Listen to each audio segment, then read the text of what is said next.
Professor Stuart Hamroff received his bachelor's degree from the University of Pittsburgh and his MD degree from the Heinemann University Hospital. He's had a very distinguished career at the University of Arizona since 1975, becoming professor in the Department of Anesthesiology and Psychology and associate director for the Center for Consciousness Studies. Thank you for organizing and inviting us back. It's a great pleasure to be here. So this is a very diverse conference with a lot of different aspects of consciousness and a diverse audience, so I'm going to try to address those. So in the talk, being, you see here, is meant to imply consciousness, awareness, subjective experience, phenomenal first-person point of view, consciousness. We all know what it is. It's just hard to explain or to define or to come to a scientific explanation for. But for the purpose of the talk, being means conscious awareness. And the question is, how does being occur? Why does it occur? So the first question is, what is consciousness? So I'm going to give a sort of definition, mostly from a Western perspective, but I hope to bring together Eastern and Western approaches. Consciousness implies awareness, subjective phenomenal experience of internal and external worlds. Consciousness may also imply a sense of self, feelings, choice, control of voluntary behavior, memory, thought, language, and, when we close our eyes or meditate, internally generated images and geometric patterns. Our views of reality, of the universe, of ourselves depend on consciousness. Consciousness defines our existence. But what consciousness actually is remains scientifically unknown. In Eastern philosophy, consciousness pervades a deeper level of reality. Being consciousness is everywhere. We are part of it, sort of like a wave in an ocean. What is the origin of consciousness? I think there are three possibilities. Number one, consciousness emerged during biological evolution from complex computation.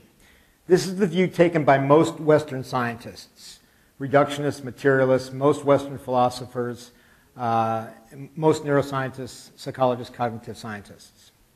The second possibility, which is an Eastern point of view, is that consciousness has always been in the universe as the ground of being, or God in spiritual terms. Consciousness is everything. The third possibility is that consciousness, or its precursor at least, has always been in the universe with cognitive consciousness, with which we are familiar, emerging during biological evolution. And this is more or less the approach taken in the orch-OR theory that I developed with Sir Roger, that I'll be talking about. So along those lines, when did consciousness arise? So here we have the universe, if you will, with the Big Bang, and the Earth, here's the time scale here, about 14.5 billion years ago. The Earth began about 4.5 billion years ago. Life, simple life, eukaryote animals, the Cambrian explosion with tremendous growth, development of animal species, and very recently, on this big scale, language and tools. So at what point in this time scale did consciousness appear on the scene? Well, that depends. Most reductionists, Western scientists, would say fairly recently, in humans or primates, perhaps, or simpler animals, but fairly recently, being it would be here. Others would say all animal life, all animals have consciousness, eukaryotes, for example. Others would say that even simple organisms have consciousness, maybe even all matter, panpsychists. And some would say that consciousness preceded even the Big Bang, maybe even caused the Big Bang. That, again, is more of an Eastern approach. Now, if we look at evolution, I'm not sure if you can see this slide very well, but the Earth was formed about 4.5 billion years ago. And if you look at the growth of life, we have blue-green algae and nucleated cells. And here is the first eukaryotic cell, which may have been a symbiotic event from flagellated spirochetes invading prokaryotes. That's the theory of Margulis-Sagan. It's a little bit controversial, but this is one possibility. And this brought the cytoskeleton into prokaryotes and gave simple cells the ability to move around, to compartmentalize, become more efficient, and I think process information. And evolution proceeded rather gradually, very, very small incremental steps, until about 500 million years ago, 550 million years ago, the Cambrian evolutionary explosion, when all the animal phyla developed fairly rapidly. And we know from fossils that these types of organisms were present at that time. Simple worms and strange creatures and urchins. And this particular organism, this urchin, is present today. It's called Actinospherium, and it's spherical with these axonemes sticking out. And at least the ones present today, if we cut across them, see in cross-section, these axonemes are made up of these double spiral arrays of microtubules, which I'll be talking about shortly. So this is in cross-section, and these are hollow tubes that go the length of the axoneme. And one of the things that got me interested in anesthesia early on in my career was that anesthetics cause these structures to depolymerize. If you put actinospherium in an anesthetic environment, the axonemes collapse. They depolymerize. And that was thought to be a mechanism of anesthesia, although it turns out that it requires quite a bit more anesthesia to depolymerize microtubules than it does to put someone to sleep. Nonetheless, it established a relationship. These same microtubules are found in nerve cells in our brains. So here's a neuron. This is the axon, where the microtubules are continuous and unipolar. And here are the dendrites, where the microtubules are interrupted and of mixed polarity in these local networks, which is where I think the consciousness occurs, in dendrites, in these unique networks of mixed polarity microtubules. And they're the same size as axons, the microtubules and axons. So we'll come back to microtubules in neurons a little bit. I think one thing that's true that everyone would agree, whether you're coming from an Eastern perspective or a Western perspective, is that consciousness is all that truly matters. From an Eastern perspective, that it's obvious. From a Western perspective, if you're brain dead or you're comatose, there's really no point in living. And this is a big problem in medicine to determine if people actually have consciousness when they're in a vegetative state or a comatose state. The question that everybody wonders about is whether consciousness can exist outside the body, after death, in reincarnation, for example. Is it possible that consciousness exists outside the body? We know many, many examples of near-death experiences, out-of-body experiences, anecdotal reports of afterlife, and so forth. We don't really know the answer to that. Western materialists would say, no, it's impossible. But they can't explain consciousness in the brain, so I don't see how they could exclude it from being outside the brain. Another question is, can consciousness be downloaded into a computer? There's a lot of talk now about downloading consciousness into a computer by decoding the brain, by mapping the brain, and something like this. And therefore, if you're wealthy enough and your body's about to die, you can download your consciousness into a computer.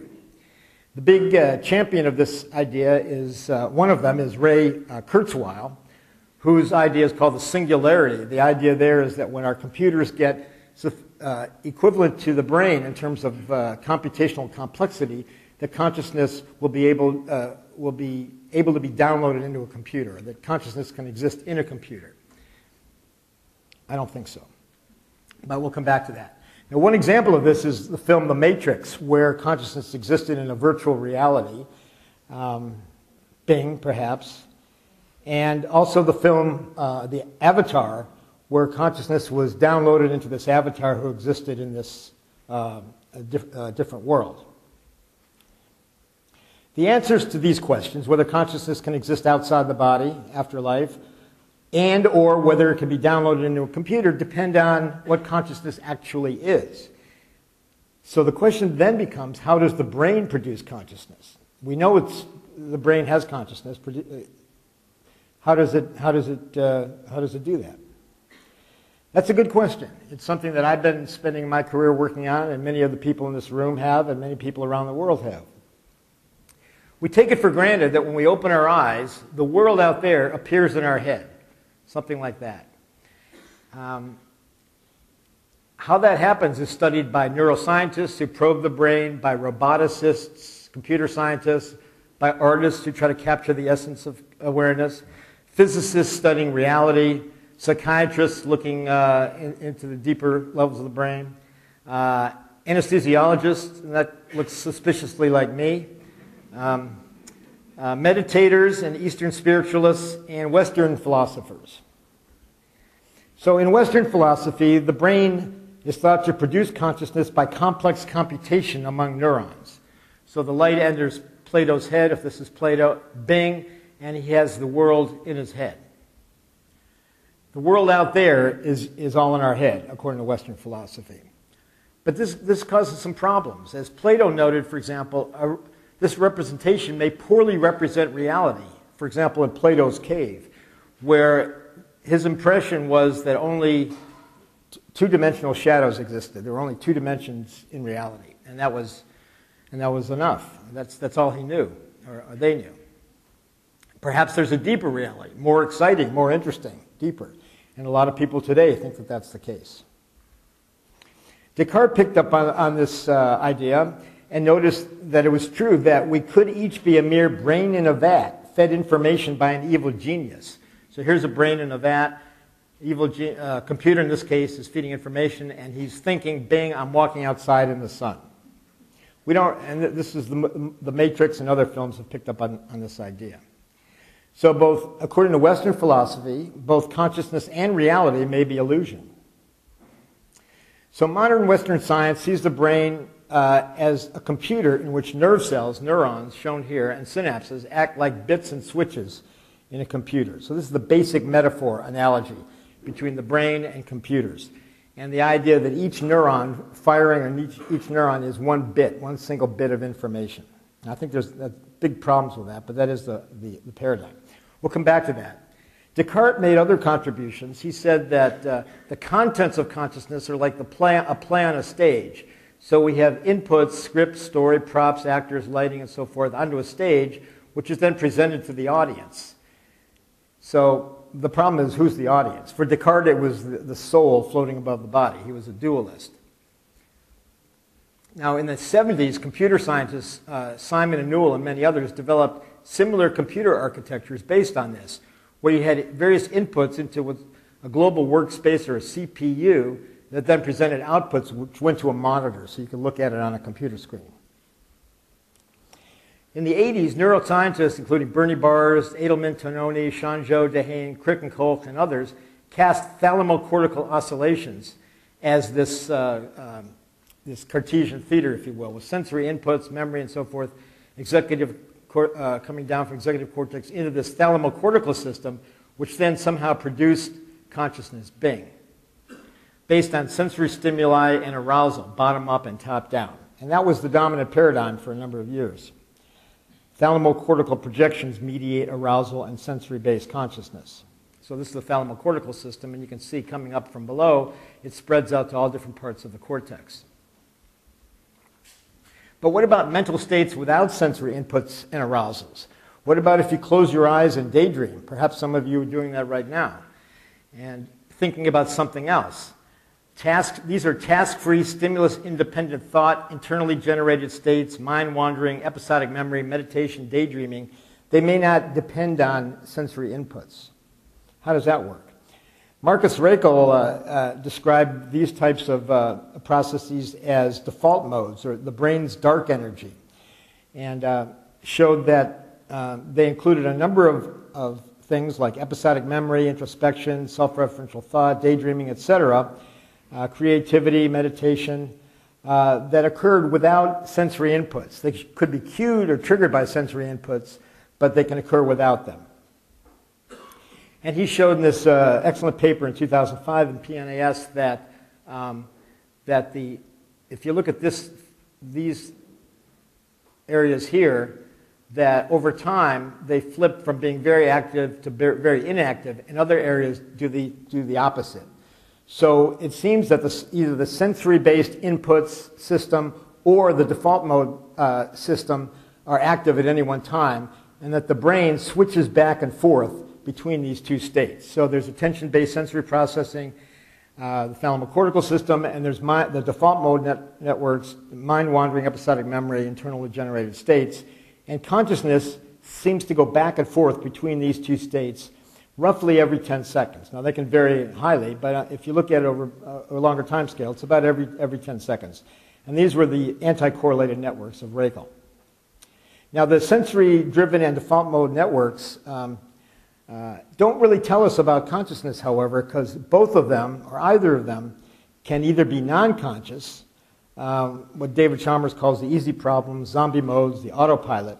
For example, all these sensory perception, control behavior, learning, memory, attention, language, etc., can be at sometimes conscious or non-conscious, as here, and other times conscious, again, shown in pink. So over time, what happens is that things move back and forth, and we go different processes becoming conscious and non-conscious. Consciousness moves around the brain as a kind of self-organizing process. It's not that there's one area of the brain that's directing, okay, now you're conscious, now you're conscious. It's more of an envelope or a self-organizing process moving around. That's what we need to figure out. What distinguishes conscious from non-conscious brain processes? We go back to the basic metaphor in Western science that neurons and synapses are like nodes and switches in a computer. And we find what's called the Hodgkin-Huxley neuron. This is the basic concept of a neuron that stems from the 50s and Huxley, where you have a cell body and many dendrites that receive information and integrate that information to a threshold at the axon hillock or axon initiation zone and triggers an all or none spike. So this is kind of like analog and this is digital. And the signals in the Western paradigm are by ion channels at the membrane. So this is considered to all be membrane-based processing. I think that's a mistake. But the idea is the Hodgkin-Huxley neuron integrates inputs and triggers the outputs to the next layer of neurons. Integrate and fire. Integrate and fire. That's the basic idea in Western neuroscience. So here's a biological neuron with the dendrites and cell body integrating, triggering at the axon initiation segment, firing to the next. This is a computer model that was taken by a number of people in computer science to make computer systems, neural networks, based on integrated fire neural networks, which integrate and then fire. And this is kind of a cartoon version of both of them. So if we have a network of these neurons where firing is, I've got the dendrites and the axon together here, although that's not necessarily true. Inputs coming in over here from the left, and outputs over there in the top and bottom. And depending on the inputs, you can see a 0, 1 to make it simple, that over time we get various outputs dependent on inputs. So given set of inputs will give a given set of outputs. And that's pretty much the paradigm in modern science. But where's consciousness? Now, people in this view would say, well, consciousness emerges at a high level of complexity of this type of computation. But nobody's ever specified a threshold or said why that should happen or how it happens or how many neurons or how many firings or how complex and so forth. So it doesn't really explain it. Where's the Bing is another way of putting it. And also, where's the synchrony? One thing we do know is that, so let me just back up and say the brain as a neuronal computer cannot account for consciousness, I would argue, at least it hasn't as yet, and cannot account for gamma synchrony, which correlates with consciousness. Now, as you probably know, the best neural correlate of consciousness, the NCC, is gamma synchrony EEG. So if you put electrodes on someone's brain, you get all these squiggly lines, and then you do a Fourier analysis, and you break it into, or you break it down into different frequency bins, the so-called EEG bands, and gamma, which is 30 to 90 hertz, is the one that seems to correlate best with consciousness. And coherence in gamma synchrony across brain regions is the best correlate of consciousness. But for example, on a visual cue, a few 100 milliseconds afterwards, there's a burst of gamma synchrony with other cortical regions, and this is what correlates with consciousness. So this part of the brain and these other parts of the brain are synchronized in the range of 30 to 90 hertz, and that's gamma synchrony. And that's the best measurable correlate of consciousness that we have. In this study that was done from Davidson's lab at Wisconsin, with Lutz as the lead author in PNAS about probably 8 or 10 years ago, they looked for gamma synchrony in meditating monks who were selected by the Dalai Lama for their long history and proficiency in meditating. And the control group was college students who were taught to meditate over a couple of days. Now, the college students had gamma synchrony, but the monks had gamma synchrony that was higher in terms of frequency. It was actually roughly 80 hertz, whereas the average is 40 hertz, and also higher intensity. So higher intensity, more highly coherent, and higher frequency in the trained meditative monks. And I would argue that they are more conscious than these guys. Now, how do you explain gamma synchrony? This is somewhat of a controversial area, because if you have axonal dendritic connections and chemical synapses, you get delays, and it's very difficult to have a perfect coherence. One factor that's involved is instead of dendritic axonal dendritic synapses, is side-to-side or lateral connections through what are called gap junctions, where the gap junctions can be open or closed, and when they are open, this dendrite and these dendrites and these dendrites are synchronized and will depolarize synchronously, coherently. So here's some schematics of a neuron where we have the dendrites, the cell body, and the axon here. We can see the internal structure of the microtubules, which we'll get to in a moment. And we can see that there are two types of synapses. There's the chemical synapses that everybody talks about, where a chemical is released and goes across to the postsynaptic receptors. There's also, in this case, dendritic gap junctions, where the membranes are fused and will synchronize and will depolarize synchronously. So if this one depolarizes, this one will also. And here we see a gap junction. It's actually a window or a door. It'd be as if we opened the door to that other room and we all became part of one room, and we're all synchronized together. So it creates sort of a syncytium among neurons. So if you connect neurons by these lateral dendritic gap junctions, you get synchrony. So, and this we know from studies measuring consciousness, correlating with consciousness, that this type of dendritic gap junction mediated synchrony correlates with consciousness, with Bing. So if we have our network of neurons and we open a gap junction here and we see coherence, and depending on which ones open and which ones don't, we see this envelope of synchronized neurons that actually can move around the brain. And I would argue that consciousness exists in this type of dendritic gap junction mediated neurons that literally move around the brain, can go wherever consciousness wants to go. So if you're watching me and listening to me, it's maybe in your occipital and auditory cortex, and then you daydream about something, it goes somewhere else. For example, the evidence for this is that gap junction mediated gamma synchrony in olfactory bulb cortex correlates with conscious smell. So if you smell something, there is gap junction mediated gamma synchrony in your olfactory cortex. Conscious feelings of pleasure and reward correlate with gap junction mediated gamma synchrony in dopaminergic nucleus accumbens. So here's the Bing here. So if you have gamma synchrony between prefrontal cortex, nucleus accumbens, and ventral tegmentum, you're having pleasurable feelings.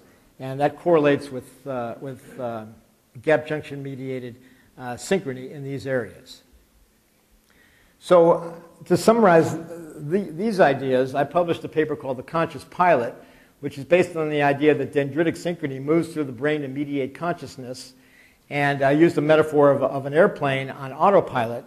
And we can do a lot of things on autopilot without consciousness. But if there's turbulence or the plane's in trouble, the pilot better get back in the cockpit and take over. So consciousness can literally move around, leave the cockpit, go to the bathroom or whatever, and then come back. And I think if sometimes you're driving your car, well, maybe not in India. You have to be pretty conscious in India of what's going on. But where I live, you can sort of daydream while you're driving. My colleague Mark Ebner and I published a computer model of this on laterally connected artificial neurons in a network, and showed that we could detect figure-to-ground changes. So, brain as neuronal computer cannot account for gamma synchrony, which correlates with consciousness. Also, the next topic is brain activity comes too late for real-time control, according to this view, renders consciousness epiphenomenal illusion. That is, it occurs too late, it's after the fact, and we don't really have any free will or anything like free will. We're just kind of along for the ride.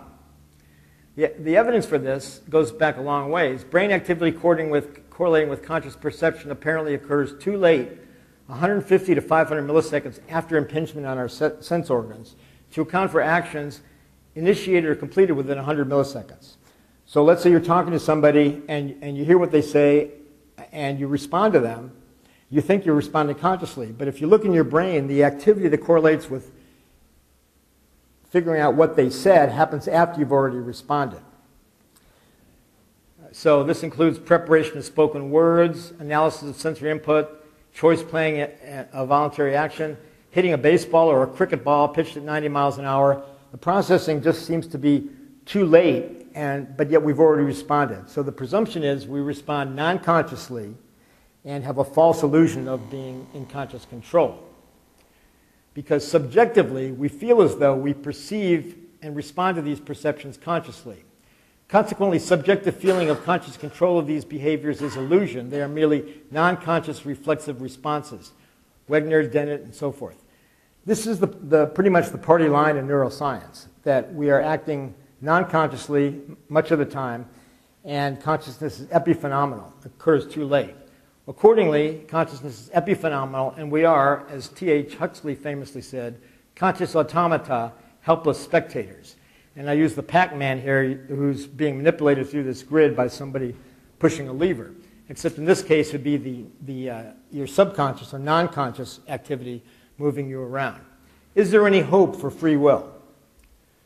I believe there is. I'll get to the solution in a minute. But one example of why it looks bad, it looks like we can't have conscious control in real time, comes from evidence from Ben Libet's readiness potential, which I think has been misinterpreted.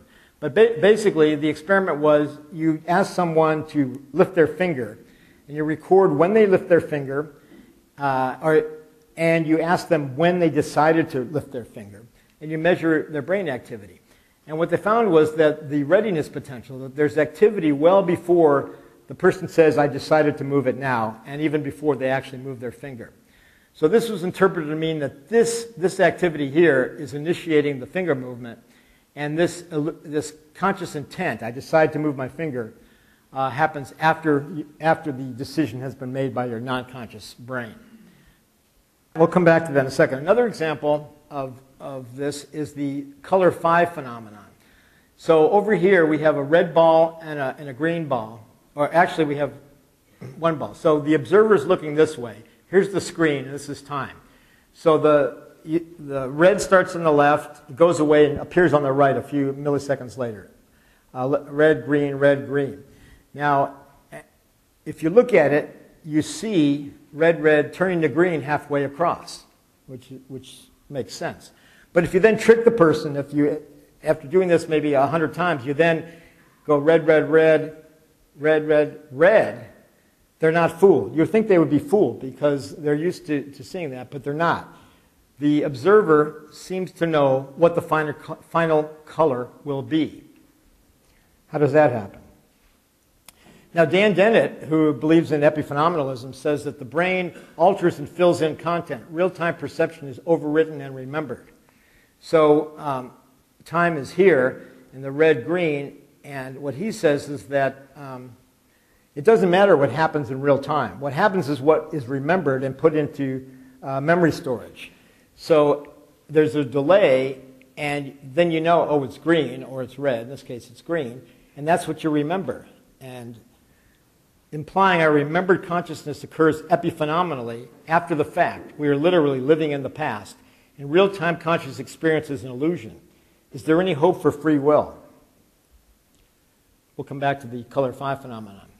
Now, Libet also did sensory experiments, which I think were much more interesting than his finger-moving experiments. He had patients under having neurosurgery while awake. Their brains were exposed. And we still do this occasionally, but generally they're asleep now. But he could talk to them, and he recorded and could stimulate the part of their brain for their, let's say, their finger here. He could also stimulate the finger. Now, if he stimulated the finger and recorded here for 500 milliseconds, he got what's called an evoked potential almost right away. This is well known. And ongoing brain activity. If you stimulated here the brain, and the conscious experience, if you stimulate the finger, occurs right away, immediately, almost immediately, allowing for transition to the brain within roughly 90 milliseconds.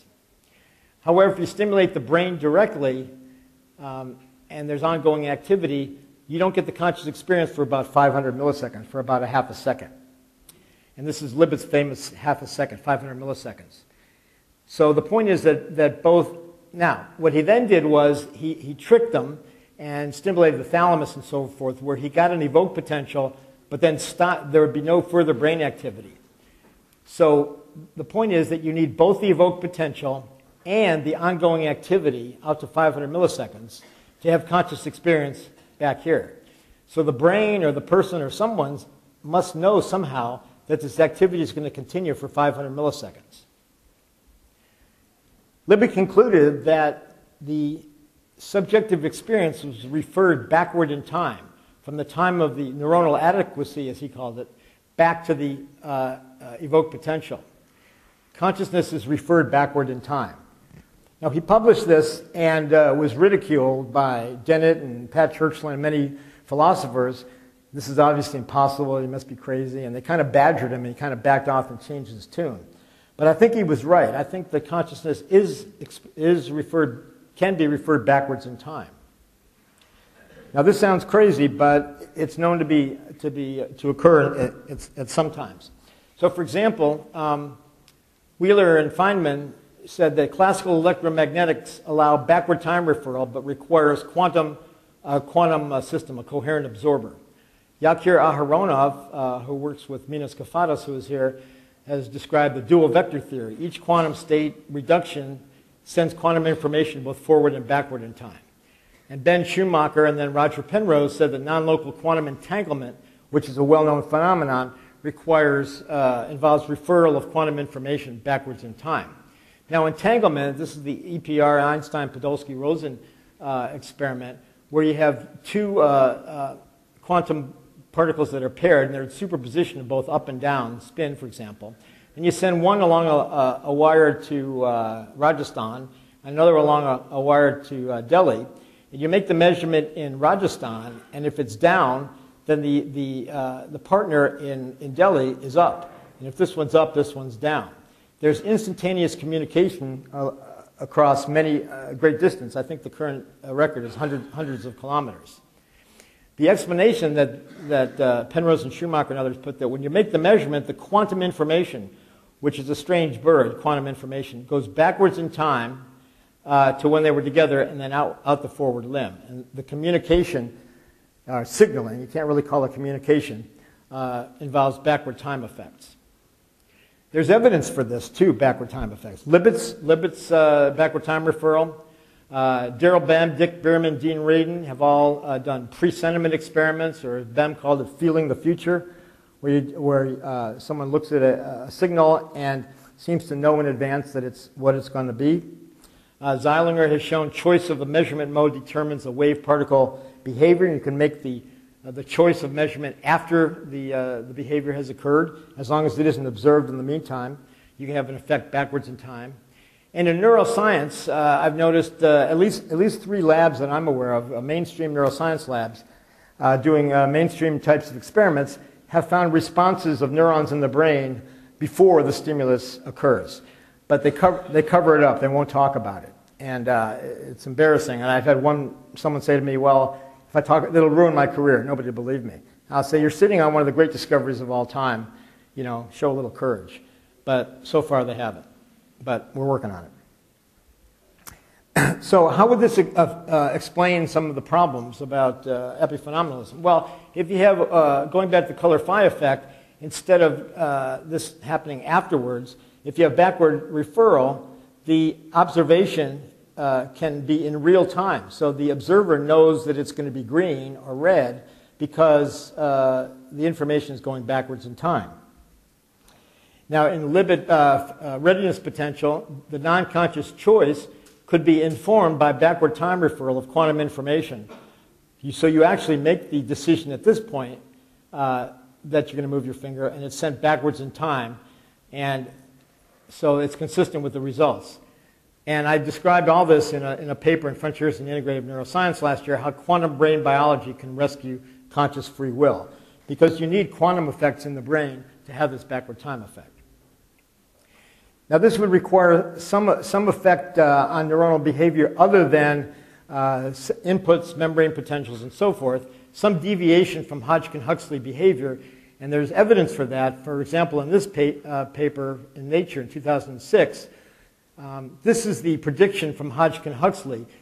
This is the membrane potential in the dendrites and soma, and the axon spiking, which is kind of gradual and fairly tight. So there's a very narrow threshold, as you would predict. But with the actual, if you look at neurons in an awake animal, you see a very broad threshold, high variability in temporal, and that the threshold for firing in a given neuron fluctuates from spike to spike.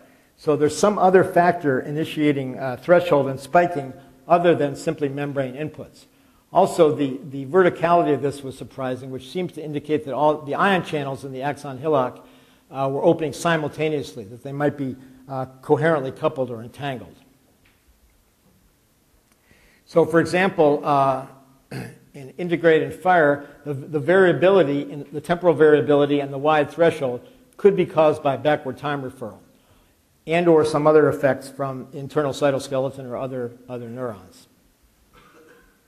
One other deviation from Hodgkin-Huxley that's kind of hushed up and covered up was reported by Christoph Koch's group, where they measured from the same apical cortical neuron at the brain surface and in the cell body, and they found that the membrane potential, the so-called noise, was perfectly correlated from the microns away. And this can't be explained by membrane potentials, and it can't really be explained by electromagnetic effects. They didn't really have a good explanation for it. So this isopotentiality, that there can be this constant coherence among different parts of a neuron.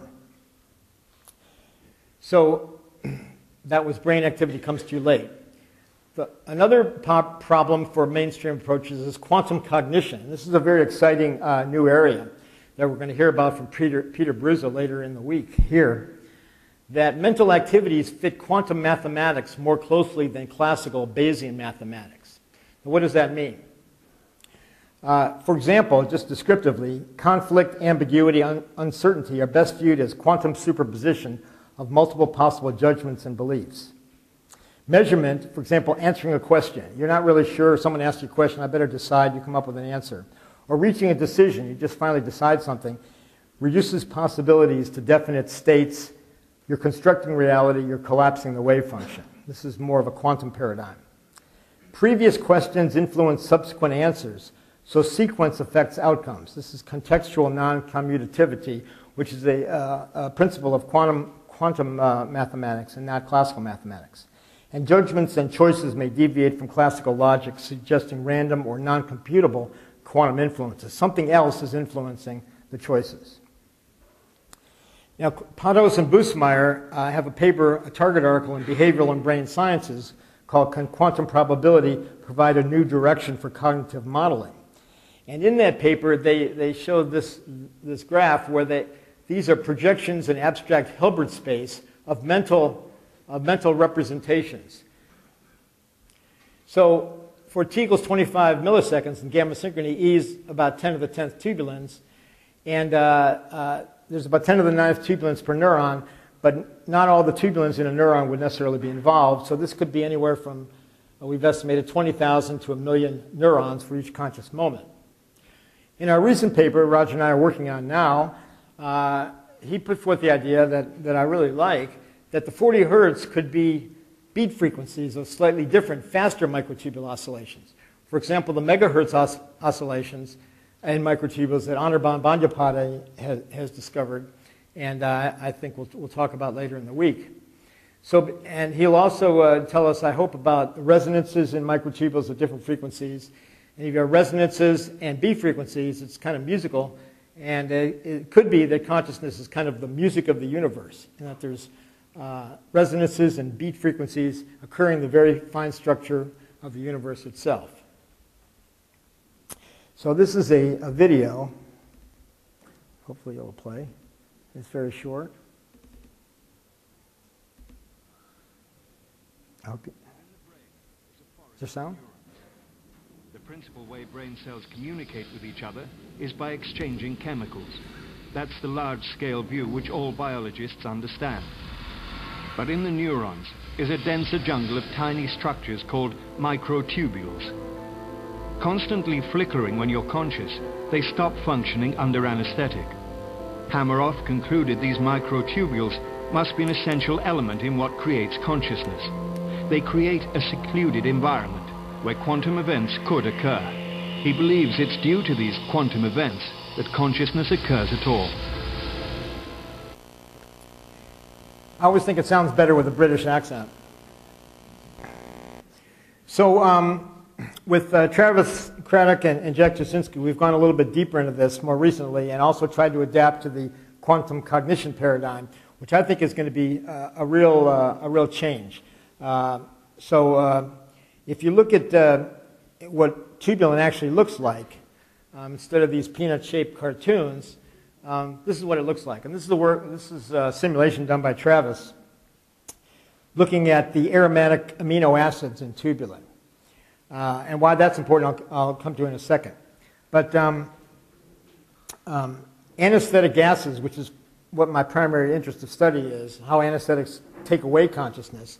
They work only by quantum interactions, and they bind in nonpolar hydrophobic regions, either in membrane proteins or, I think, in tubulin, by very weak van der Waals London forces that are called dipole dispersion forces. So in this figure, Travis modeled the location of tryptophan in the blue, phenylalanine in purple, tyrosine here, and these are neurotransmitters, which we don't have. But just to show you how structurally similar psychedelic drugs are and psychoactive neurotransmitters like dopamine and serotonin. They're pretty much the same structure. So if you look at where they are in a microtubule, in a tubulin, one tubulin, so this is one tubulin in a microtubule, they sort of line up in channels, and the red are where anesthetics bind. Travis simulated binding of anesthetics, and they're very close to these aromatic amino acids. Now, what does this mean? Well, first of all, if you think about where does consciousness occur in the body, it's the same question, I think, as where do anesthetics act? Because anesthesia is fairly selective. I put a patient to sleep, and he or she continues to breathe. Their brain is still active. We do evoke potentials where we're stimulating them. For example, for spine surgery, we want them to be able to process information from we're stimulating the foot and recording in the brain to make sure their spine is okay, but yet they're unconscious. So the brain is processing signals even without consciousness. But anesthesia selectively takes away consciousness while sparing non-conscious brain activities. And how does it do that? Well, it binds in it was shown at the turn of the 20th century that anesthetics bind in a particular lipid-like or olive oil-like environment. They bind in something that resembles olive oil or benzene. And this is also aromatic amino acids. So this diagram is a phase diagram, solubility diagram of a body. It's as if you took a human and ground them up and just looked at what their solubility compartments are. And going in this direction, this is polarity. So this is water soluble, for example, soluble in blood and water. Whereas you go this way, it's nonpolar. And so this would be fat and membranes and nonpolar regions within proteins, and including the aromatic rings, phenylalanine, tyrosine, tryptophan, right here. There's benzene right there. And this right here is where anesthetics act. And that's the only place they go. And they selectively erase consciousness, which says to me that this is where consciousness is occurring, in this phase here.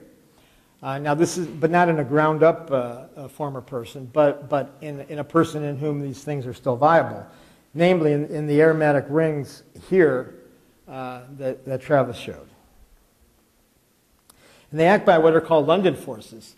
So if you take, say, two benzenes, and depending on whether you use valence theory or a molecular orbital theory, in valence theory they oscillate back and forth. In molecular orbital theory you have a superposition of both. So you have 3 extra electron bonds, and they can be distributed or they can oscillate back and forth. Now, one of our critics said that our theory is impossible because the London forces would be like this. You can't have switching back and forth. And that's true if there was only one aromatic ring. But actually, there's 2 or more. It takes 2 to tango, if you will. And when you have 2 or more London forces, the dipoles, these quantum dipoles, oscillate back and forth, shown here in 2 different types of artistic representation, and can be in superposition of both. So going back to what Travis showed, we think we see channels along certain axes in the tubulin, which then line up with axes in a microtubule. And this is where the anesthetics bind. And we think that these are forming giant dipoles, very much like Froelich described in the 70s. Giant dipoles where there's collective activity. Because here you have the aromatic rings, and so here they're all lined up going this way, upward more or less, or rightward at least. In the blue they're going downward, and in the gray they can be in superposition of both. Now if you add an anesthetic, the anesthetic, which by dipole dispersion forces, messes up the collective dipoles. You don't have these collective dipoles, and you don't have superposition. You have kind of haphazard arrangements of the dipoles. You've dispersed the dipoles. And that is how anesthesia works, I would say. It's messing up, it's dispersing the dipoles that are required for consciousness, both in these dipoles and in the superposition. Now, how does this relate? This is actually very similar to what's found in photosynthesis. When we first started this work, 20 years ago, people said, "You're crazy. Everybody knows that quantum coherence can't happen in biology. It's too warm.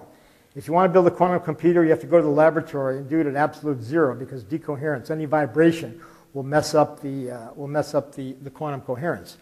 And we said, well, it seems that biology's had billions and billions of years to figure it out. It probably figured it out. In the last 6 or 7 years, quantum biology has been found in warm systems, in many systems, in bird brains, in smell and olfaction, in DNA, and most notably in photosynthesis. So in photosynthesis, in plants, and we're on a farm basically here, and I think we're going to go to the fields later in the week, photons come into part of the FMN, it's called, the light harvesting complex, FMO. And to make food, it has to be, the energy has to be converted to electrons that can taken to the reaction center to make glycogen or whatever it's going to make by electron transport. And you want this to be efficient because you want as much of the light energy to be converted to food. You don't want to waste it. And by the way, this is also applicable to people making solar cells. They're studying this very, very carefully. And what the Whaley-Fleming groups at UC Berkeley have figured out is that what happens is there are these chromophores, which are basically kind of like complexes of aromatic rings, just like I showed before, except they may have a metal with them, and that the electrons hop as electrons or excitons and occupy all the pathways, all the possible pathways at the same time to get from here to here. That's why it's so efficient. That's why food is relatively easy for plants to make because of this highly efficient electron transport, this exciton hopping. And we think the same thing can be happening in tubulin and microtubules. In other words, if a tomato can figure out how to use electron hopping, I think our brains probably could too. But we'll find out. So putting it together, what I think is happening is something like this. And this is applying what I just showed you to the quantum cognition ideas that I mentioned earlier. So here's a tubulin, and I've just shown 3 aromatic rings. It's more complicated than that than I showed you. And here the dipoles are pointing upward. And these correlate with the three-starred helix around a microtubule. Microtubules have, at least the A lattice, have Fibonacci geometries. We have this is the 5-start helix going around, and this is the 8-start. And the dipole can be going upwards or downwards. Now, I'm calling this happy because the microtubule and the tubule have a net dipole, positive and negative. Positive, positive, positive, positive, negative, negative, negative. And if the dipole is in the opposite direction to the dipole of the microtubule and the tubulin, it's going to be energetically favorable. It's going to be easier to fall into. It's going to be happy, if you will. If it has to fight the dipole and actually be additional dipole on top of it, it's going to be unhappy. So I'm just calling this happy and unhappy as a mental representation at the level of tubulins, but also relates to these pathways around the 3-start and over here the 8-start helix. And this is in a paper coming out in Topics in Cognitive Science in response to a lead article, several lead articles about quantum cognition. So this is the molecular correlate of quantum cognition, and this would be the superposition of the dipoles going in both states. So if you let these interact and go back to our orch-OR model, they interact and there's a conscious moment, and the system has selected the yellow sunny disposition happy because it's energetically favorable, and you have a conscious moment bing with happiness associated with it. Now, obviously I'm sort of estimating here, but I think the energetic favorability and the fact that mental representations must occur somewhere, and I don't think it works very well at the neural level, and so I would argue that this is the origin of mental representation as dipole states in a microtubule. Similar was from another paper in Behavioral and Brain Sciences. This is my commentary to Potthos and Boosmeyer. And when I first heard about this quantum cognition stuff, I thought, this is an interesting wrinkle. But the more I read about it and the more stuff keeps coming out, I think it's going to be more than a wrinkle. I think it's going to be a revolution in cognitive science and neuroscience.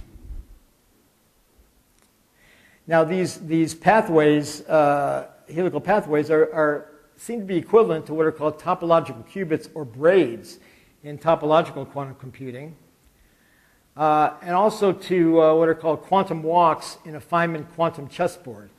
Fuss and Navarro wrote a paper about cognitive dipoles as quantum walks, and they had this diagram which is a Feynman path integral in a lattice, which is called a Feynman chessboard. And so you could take the blue or you could take the yellow and have a superposition of both, and a collapse will occur and you'll pick one particular path. So it could be yellow happy or blue unhappy. Here's pretty much the same thing in a microtubule lattice. You can see it's a skewed hexagon, and I think the same thing could be happening in a microtubule lattice. So these topological dipoles can be equivalent to quantum walks or also to topological qubits. So you might say, okay, well that's great. Well, how would that be read out? Because after all, you're going to move your hand or you got to decide to do something. So how would the microtubule activities be amplified even further? Well, microtubules can be involved in integration inside dendrites and soma to modulate axonal firing. They can rearrange microtubule map scaffoldings in neuronal growth and synaptic plasticity, motor protein routing, memory, and consciousness. If you have a moment of consciousness, that's the readout right there. Aha, I thought of something. I feel something. It doesn't necessarily have to have some behavior, although it certainly could.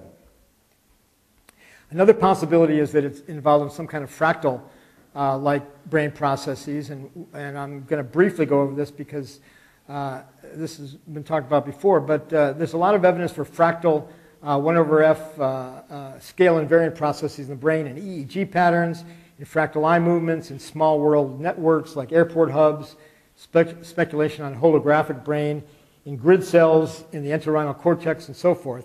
All of these seem to have some kind of fractal-like processes, and so these processes, the microtubules, might scale up for behavioral processing in that way. And speaking of scaling up, by equals h over t here, depending on the frequency domain and the different frequencies, here's Picorni and Anirban Bandypati's roughly 10 megahertz or less. Also Jack at 10 kilohertz, and Freeman and Rakeley is slower and so forth. And the speculation of higher, that this can happen at multiple scales, and that consciousness can occur as sort of a fractal at different time and spatial domains in the brain. And when you get faster and small enough, you're actually purely in space-time geometry, and you more or less don't need the brain anymore. And I always like the quote from the Beatles: the deeper you go, the higher you fly, the deeper you go. So as you go faster and faster and more deeply into the universe, into the fine-scale structure of the universe, involving more and more, you have a more intense experience. And if we go back to the idea of space-time geometry, that consciousness is actually happening in space-time geometry, as you go deeper at higher frequencies, you go deeper into the fine-scale structure of the universe and have more intense experience. And I think that meditative states and maybe even altered states and things that are talked about in Eastern philosophy, astral planes and so forth, might actually involve consciousness existing in space-time geometry without biology. So if we go back, to wrap up, if we go back to when did consciousness arise, and look at the evolution. Now, for cognitive consciousness, I've suggested in an article 15 years ago or so that consciousness actually arose in these creatures at the Cambrian evolutionary explosion, which is what caused the accelerated evolution. Because an organism that has consciousness will have an advantage over those that don't in terms of survival. And just in terms of survival. And if you look at this one, we know that it's actinospherium, and they're made of microtubules. So perhaps the first cognitive consciousness that is organized, behaviorally oriented, occurred in these types of organisms. And in similar, because there's about 10, we know that there's about 10 to the 9th tubulins, and by E equals H over T, reduction could occur in a fairly brief period of time, like less than a minute. Smaller organisms would take too long, and before that happens, they'd get eaten by something else. So I think the onset of the Cambrian evolutionary explosion correlated with fairly rapid conscious moments, and Bing may have happened in these types of organisms initially. Finally, I want to close by saying that I showed you the Big Bang earlier, and Vahid Gurdjian and Roger Penrose have a theory that we're going to hear about later in the week called Cyclical Conformal Cosmology, that the Big Bang, let's say here, was preceded by a Big Bang, which in the universe, preceded by another and another and another. And if that's the case, then there's no reason to suspect that we didn't have consciousness in these previous universes, and that Bing and consciousness has been around for a long time, even before the Big Bang and going back previous universes. Of course, we don't know. But if there were previous universes, perhaps subsequent ones are evolving and mutating to get better and better for life and consciousness. That's a possibility. So let me conclude with 4 points. That first, consciousness or its precursors or have been in the universe all along. Biology evolved orchestration mechanisms for cognitive consciousness. 2, consciousness is a self-organizing process in the fine structure of reality. You might think of it as the music of the universe, self-organizing processes in the very fabric of reality. That consciousness independent of biology in the fine-scale structure of reality is plausible. Again, people who say, afterlife and out-of-body experiences and all this is impossible, when they can't explain normal consciousness in the brain. And until they do so, they can't rule out consciousness out of the brain. And finally, I think medical therapies for neurological and mental disorders should be aimed at microtubules. Thank you very much.